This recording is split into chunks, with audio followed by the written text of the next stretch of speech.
Hello there, my very good friends. On today's wrestling news video, we're going to cover all the details on the Brittany Abrams versus WWE lawsuit. There was a shocking debut on last night's AEW Dynamite. We'll have all the details. And we're going to cover a new report on a backstage AEW meeting between CM Punk and Chris Jericho. I'm Andy Murray. I'm Michael Humphrey. And this is the news. No Adam Wilborn right now, but you'll have us twice. We're going to be here with this video. We'll have another one later today talking about the draft, WWE Draft, the World Heavyweight Championship, big signing for Impact, and some other stuff. So 5 p.m. US time, East Coast, midday UK time for that one. But right now, we're going to kick things off by talking about the Brittany Abrams versus WWE lawsuit, which kind of was filed on the 24th of April, and it started entering the wrestling conversation yesterday.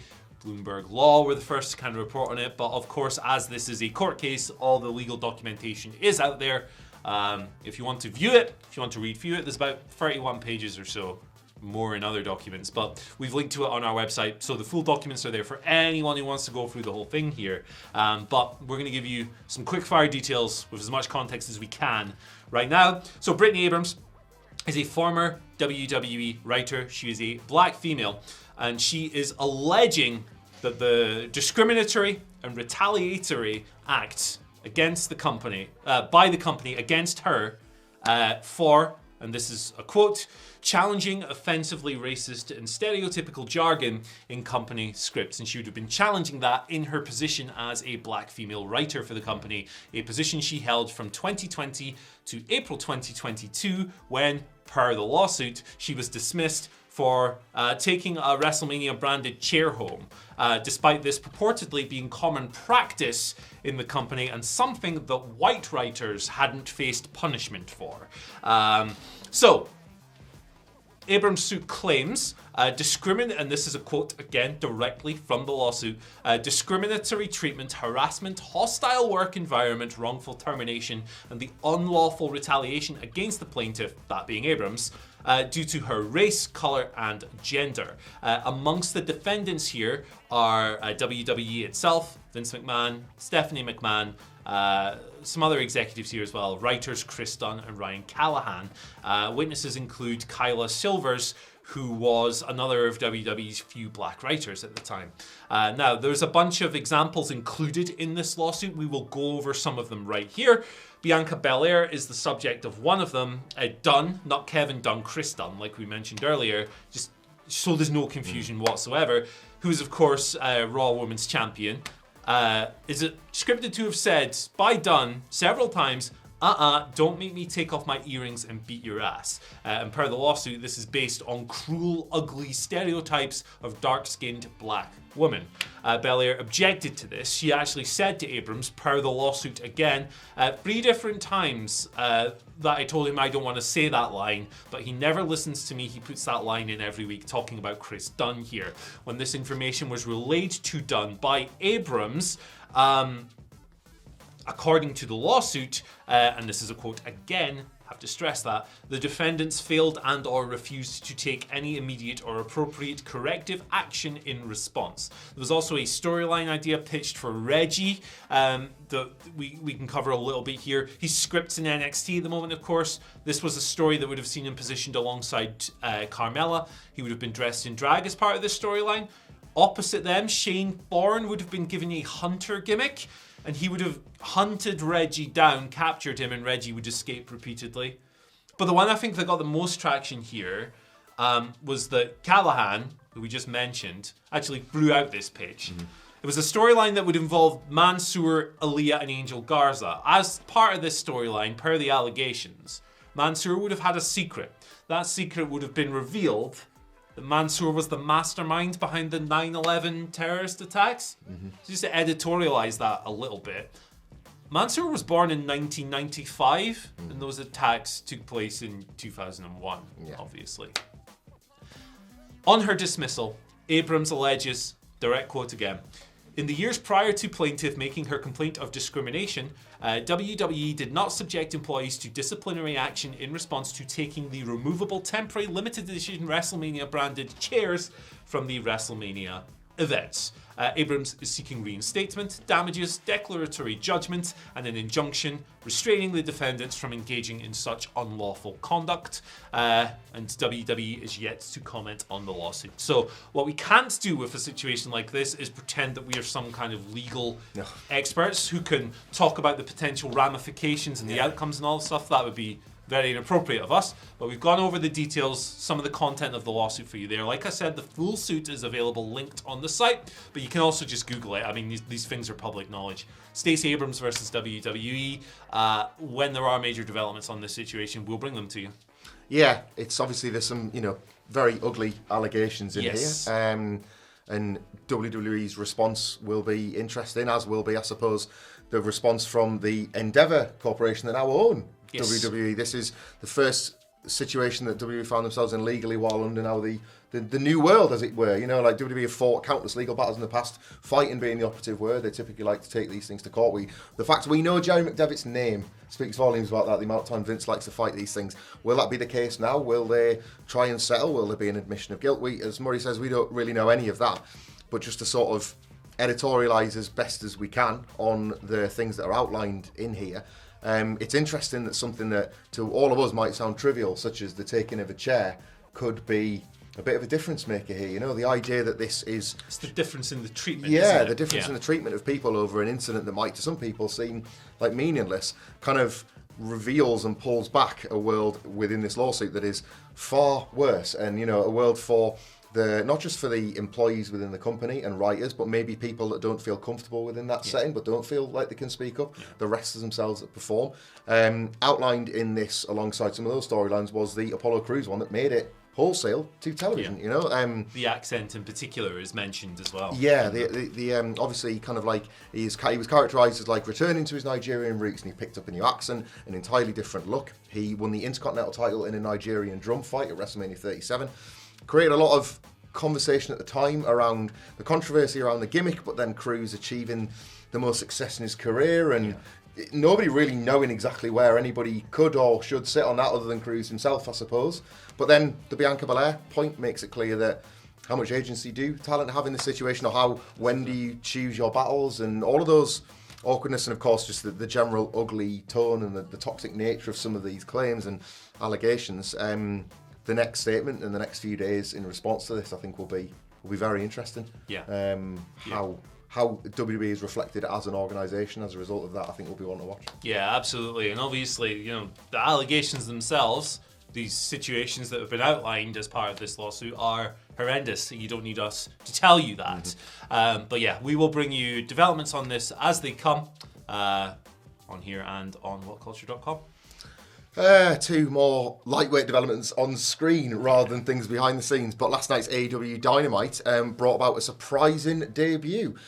Roddy Strong is #All Elite. Where on earth did this come from? Don't know. Roderick Strong made a run in during Dynamite last night. He saved Orange Cassidy, Bandito, and Adam Cole from a beatdown from the Jericho Appreciation Society, of course. Then followed up with a big hug, drawing an enormous pop in the building for the reuniting of the Undisputed Era boys. They used to be in a club together. They sure did. They sure did. The Undisputed Era, they're reuniting. They are friends. As I suppose the other three did in AEW last year. Oh, yeah. So Strong's kind of like the last guy to arrive on that front. But yeah, he made it there. And what was, I think, as much as surprising as the debut itself was the fact that he'd been released from WWE. It's rare that we don't know of people being out of that company. Fightful Select fleshed this out a little bit for us. They'd said WWE had been, quote, dead silent about his status. They did add Fightful Select that it was pitched to him to give a coaching role while his deal ran down. He did ask for his release last year. Yes, right. That was turned down.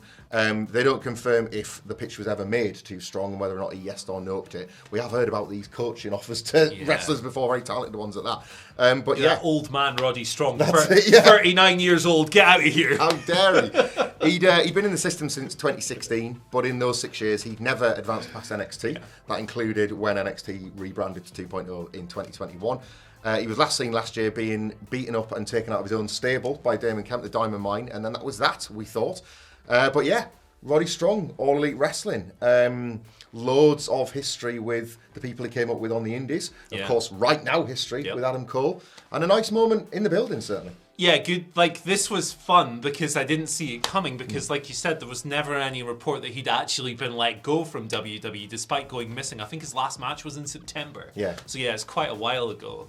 So it was like a genuine surprise because there was no speculation or anything on this, and that made it quite nice and a bit of a change from the usual that we have these days where, like things are just... And I'm not criticizing the reporters because they're doing their job and they're doing their jobs objectively excellently. Yeah. We're very lucky to have someone like Mike Johnson or Sean Ross Sapp who has scoops coming out the eyeballs. But sometimes it's also nice to have like a legitimate surprise. Yeah. And that's what this was. So I think it's pretty cool actually that details didn't get out beforehand. They paid for Killswitch Engage for his song. I think that's cool as well. Misery Signals would have been 5% cooler, but I'll take the kill switch. I'm very happy for Roddy because he is extremely well liked amongst his peers. Also, he's very good at this. And yeah, like I said, like I joked about earlier, he's still only 39 years old, which is mental. I've been watching him since like 2003 or something weird. See him and Danielson get back together and rough up the Young Bucks one more time on TV. Oh, brother, that's how we make Dynamite get 5 million viewers. Obviously, we're joking, but yeah, good for Roddy. I'm very happy for him, and there's lots of storyline stuff you can do.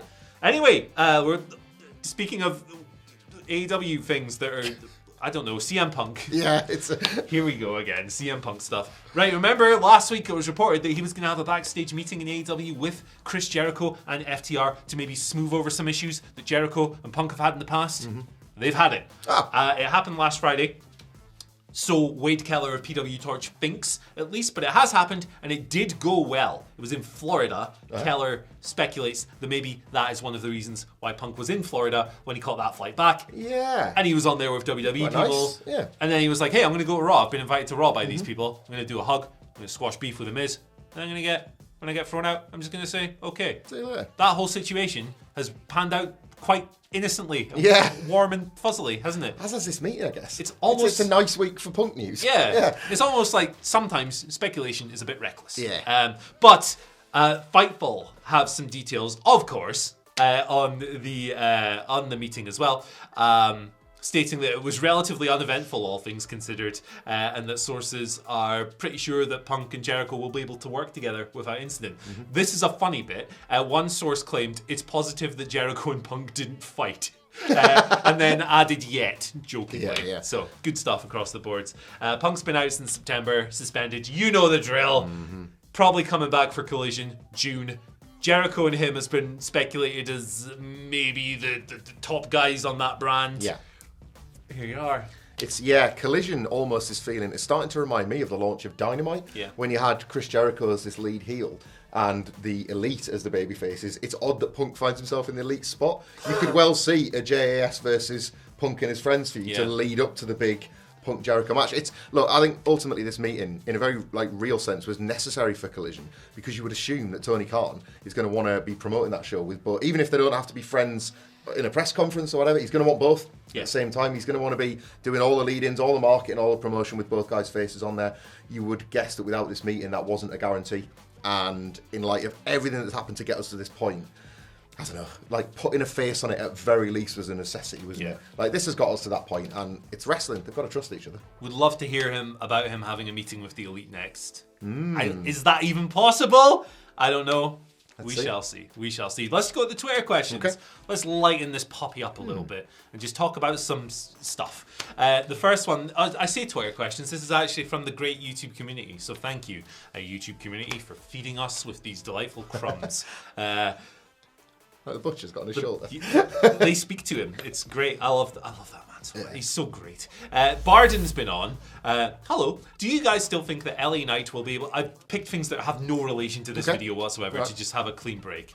Do you guys still think that LA Knight will be able to continue his push even after not being on the WrestleMania card? I'm dubious of this now that we know that Vince has the final say on all things creative, but I think they should. He is over. He is fun. He is cool. And I like him. Yeah, same. Agree with all of that. There was nothing based on speculation, but this idea that LA Knight was very much not a Vince McMahon guy, but a Triple H guy. Yeah. And I think in the time when it felt like Triple H had, not sole control, but you know what I mean, the most control he had, LA Knight felt like he was in a plum spot. He was the guy, he was a ghost at the feast at WrestleMania, wasn't he? Like, everybody that was there spoke about how that there were chants for him across the whole weekend, all the shows, and the fact that he didn't feature seemed like an egregious error. Felt like the closest we've had in years to WWE audiences actually having a bit of a protest, though, quite honestly. All the rumours about him winning Money in the Bank, I'd just like to see it happen. I hope that, like, Triple H can get that in pen before Vince zooms in, like quite literally on the Zoom call, and just insists he removes it. Love LA Knight. Yeah, he's great. He's fun. Do the thing. Yeah. Next question comes from L. Sean, who says, "Hello, Gunther and Gilbert." Fair. Who do you think will take the international title from Orange Cassidy? One of the best champions in wrestling right now. Who do you think should, and who do you think will, and who do you think should? Right. I've got a will and a should for that. Okay. Mine's the same answer. Is it?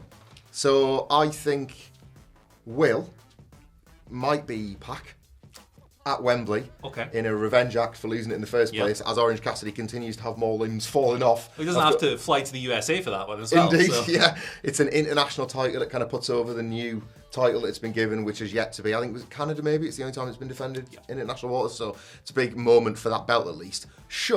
I think, title for title, he should lose it to MJF. The cruelest outcome. The MJF is about to take on 3 pillars that are not as big and strong a pillars as Orange Cassidy. Yeah. So I would like to see, like, following the 4 pillars match, you get MJF versus Orange Cassidy, title for title. So my would and should are the same. Will and should are the same. It's Konosuke Takeshita. Ooh. The theme of this title so far is just banger TV matches that go like 12 minutes and are fun against a variety of opponents. It's a true work rate title. It's almost a true TV title. Yeah. He defends it almost every week. It's a lot of fun, and it's been a really great title reign. Takeshita's perfectly suited for that because he's a phenomenal wrestler. He's obviously got his elite storylines, adjacent stuff going on at the moment, but I think he'd be a great person to put in that slot. And also, like, he could take it back to DDT and defend it there, and it's a true international title even more. I think that's cool. Vindicates Don Callis as the invisible hand, doesn't it? Yes. That, like, him getting in his business has actually been justified by him winning a title. There you go. There you go. Story stuff. Last question, very serious this one. Okay. Scott Law asks, what's your favourite dinosaur? Oh, I always like the Stegosaurus because of them plates. I thought you were going to say Bobby Fish. I mean, folks. I always say this. Bobby Fish is like 13 years older than me, but I look 13 years older than him, so it's fine. Don't worry. He does it's all okay. right, yeah. It's okay. He's a good-looking man. I look like ass. Anyway. Yeah, I'm a steg guy. Yeah. That's a Stegosaurus. I was been a Stegosaurus guy. Fair enough. They got spiky ass tails. Yeah. Spiky backs. I like the Dilophosaurus, is it? Or the whichever one is not the Velociraptor. Whichever one absolutely owns Dennis Nedry in Jurassic Park. I just drops him in Jumps in the car. Yeah. I'm an Ankylosaurus guy. What? What is that? So it's a little flat boy. Shockingly. But it's like a low-level beast. But it's like heavily armoured. Heavily armoured. You cannot kill this Mother Hubbard. Oh, yeah. And it's got a club tail. Like a Mario baddie. Yes. Yeah. And it's got like a club-ass tail. So like it just cruises around and predators try to pick on it. And it's like, I'm going to club you. Yeah. Breaks their legs. And also, it's like really armoured, you can't kill it. And also, insult to injury, it's a herbivore. So it's just walking around. It's not doing any alpha stuff. It's just eating its leaves, being chill. T-Rex tries to kill it, and he just kicks its ass. Imagine getting beat up in the club by a herbivore. Like, you couldn't show your face to the other carnivores, could you, back at the tree? Yeah, back at the lake. You're out here hunting bloody Brachiosaurus, long necks. You try and tackle this little flat guy. You just get your ass. Oh no, he's broken my legs. I shouldn't have done that. What made you extinct? The shame. Yeah. So he'll kick your ass. He might leave you for dead, but he won't even eat you. He won't even have the decency to eat you. Quality. That's a good attitude. I'm going to let you live. And then it just slinks off. I've thought about this a lot. Anyway, thank you for joining us on today's news video. We'll be back this afternoon. You can follow us on Twitter at WhatCulture WWE. You can follow Michael Hamflet at Michael Hamflet. You can follow me at Andy H. Murray. The H stands for Hoops64, the Hoopshank Redemption. Thank heavens it's almost over. See you later. Bye.